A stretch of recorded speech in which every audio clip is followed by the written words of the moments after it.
Oi, meus amigos do oitavo ano. Hoje a gente vai dar continuidade aos nossos estudos sobre o Edgar Allan Poe.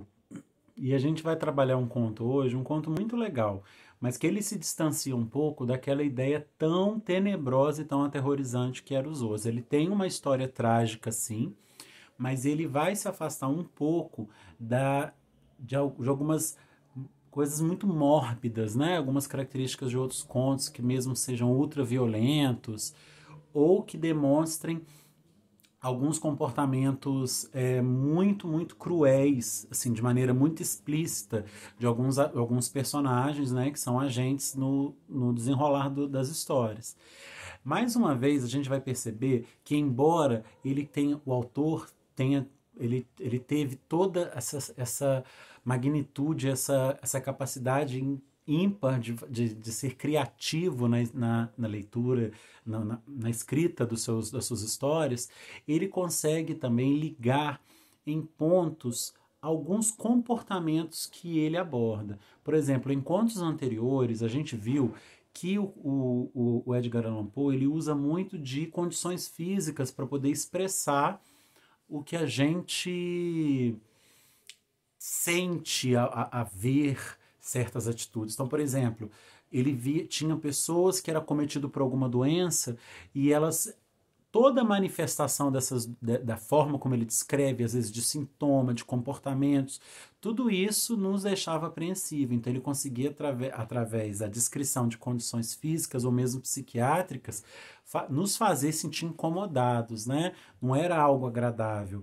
E junto a toda uma atmosfera de horror, uma atmosfera mais sinistra, mais obscura, ele traça essa possibilidade de sensações que é que a gente sente. A gente uma hora sente admirado pela riqueza de detalhes, uma hora a gente sente um pouco apreensivo, incomodado mesmo, né?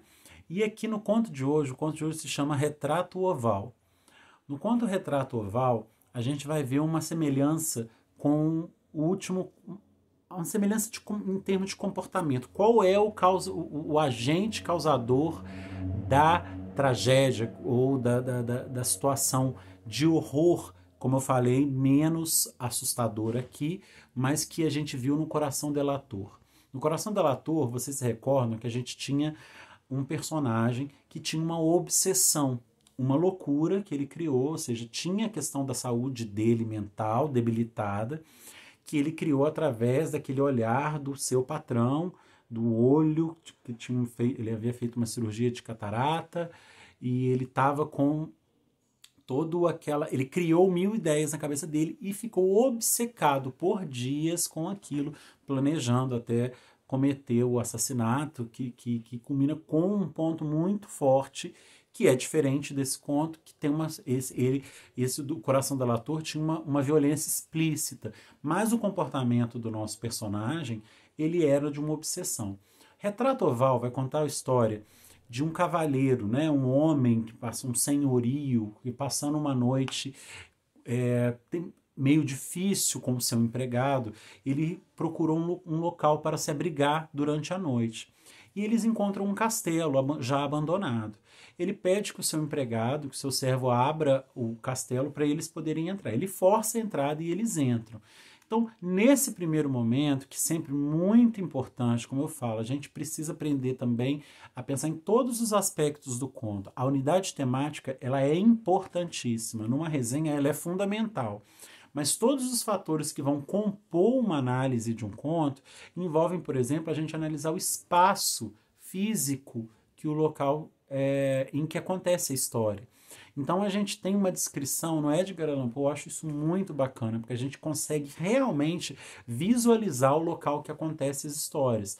A gente vai ter uma descrição muito rica do castelo, do interior do castelo. Ele mostra que é um lugar, ele usa as palavras, um lugar suntuoso, um lugar rico, porém já desgastado e muito estragado pelo tempo, pelo abandono. Tem várias, tem troféu, tem livros antigos, tem mobília antiga, imerso naquela tremenda escuridão. E aí ele tem toda essa. Primeiro ele vai contar da situação que ele está vivendo ali, que é a situação de se abrigar no castelo, observar os locais, tudo mais, até a parte que ele opta por ir deitar e dormir. Ele se ajeita com o empregado dele, ele se deita na cama, seu empregado deitou ali ao lado, no chão, e ele vê que tem muitos livros, ele acende um candelabro, e é muito interessante porque até a questão da iluminação no conto é descrita pra gente, as sombras, o aspecto que o quarto tomava. Ele fala quando ele alcança o candelabro e deixa, porque ele encontra livros e um caderno de anotação, como uma espécie de diário. E ele vai folheando, ele coloca o candelabro de modo que a luz encaixe ali para ele poder continuar lendo. Quando ele ajeita o candelabro, nessa hora do quarto, ele vê que uma parte até então obscura, que estava na completa escuridão, ela é revelada para ele, uma parte do quarto. Né? A coluna da cama estava atrapalhando juntamente com a escuridão que ele enxergasse, que é um retrato, um quadro de um retrato, um rosto de uma pessoa, que ele descreve como um retrato oval. O retrato oval é aqueles retratos antigos, né, dentro de uma moldura, que tem a foto, o rosto de uma pessoa num espaço angular, assim, né, oval, na verdade, não angular, oval. E aí o que a gente apreende disso? Que ele fica muito primeiramente obcecado por essa imagem. Ele fala que ele chega a filtrar um pouco, ele fecha os seus olhos, ele pensa o que estava causando tanto estranhamento, ele chamando atenção, porque era um retrato de uma moça que ele descreve como que se estivesse entrando na sua fase, deixando de ser moça. Né? De uma mulher que estava saindo da fase dessa juventude, dessa parte mais fresca, né?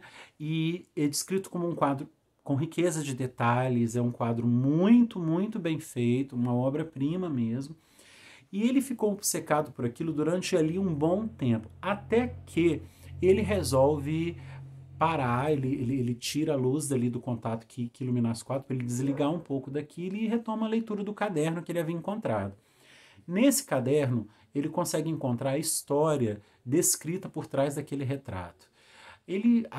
A gente descobre, através dessa leitura dele, que o retrato ele é de uma moça que era casada com o pintor, com a pessoa que pintou esse quadro. E eles moraram ali. Era um pintor, e aí ele vai descrever a gente já muito interessante que a gente vê isso às vezes em filmes e tudo mais, de alguns comportamentos obsessivos de artistas pela sua obra, né? Pela sua arte.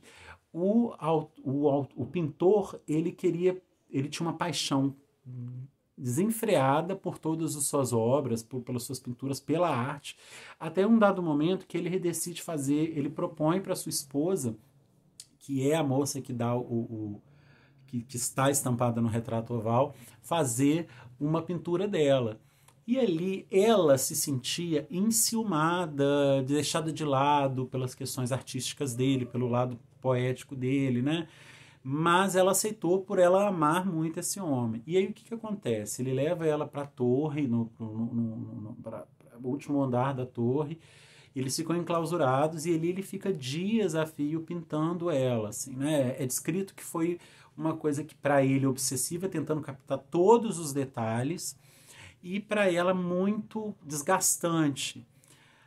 Na descrição, através do caderno, a gente percebe que ela vai perdendo a energia da vida dela. Ela vai, à medida que o quadro vai ganhando vida, o quadro vai ganhando cores e tudo mais, é como se o quadro passasse a ganhar uma vida que estava saindo dela. E quando ele chega, vai terminando o quadro, ele fica, nossa, é uma obra, ele se admira com o próprio trabalho. Que obra perfeita. Nesse momento, depois ele descreve que a esposa dá um suspiro, como se aquele último resquício da alma dela estivesse saindo do corpo, e ela falece. E aí ele fica em si feliz ele fica tendo que lidar com essa situação da morte da sua esposa e também fica admirado pela qualidade do seu trabalho. Qual é a questão desse conto? Como eu falei para vocês, ele não é um conto que traz para a gente uma história extremamente assustadora. É um conto que traz todo aquele mistério, aquela questão de o que será de quadros antigos, quadros de época, que alguns deles têm até, por mais bonitos que sejam, tem um aspecto às vezes um pouco assustador. E esse, no entanto, vai contar essa história da obsessão desse artista, desse pintor, contrastado com a entrega da sua esposa, que era uma pessoa que o amava profundamente, mas que se entregou a algo que ela não queria. E não é descrito o sobrenatural, mas é fato que é muito fortemente relatado que o quadro ganhava cores vívidas e ela foi perdendo até morrer. E ela ficou registrada eternamente nesse quadro de uma maneira muito bem feita, mas ela perdeu sua vida no caminho. Tá? Queria propor para vocês fazer uma análise sobre esse conto, focando em questões descritivas também, sobre o espaço que se passa o conto, sobre a relação do nosso personagem principal, dessa pessoa que vai se abrigar no castelo, e também falando sobre essa temática, essa relação do pintor e da sua obra, né? Do esposo e da mulher e da esposa. Joia, eu vou abrir lá para a gente na barra atividades do Google Sala de Aula um espaço para vocês me entregarem a resenha dessa semana. Então logo seja postado já também, já vou colocar para vocês de imediato o link desse vídeo e vou pôr também o link para a leitura do conto, tá? Queria muito agradecer a todo mundo que está me dando retorno, que eu estou vendo um comprometimento muito grande, tenho visto coisa muito legal, muito boa, sei que é um período difícil e continuem contando comigo, tá bom? Um grande abraço a vocês e até mais.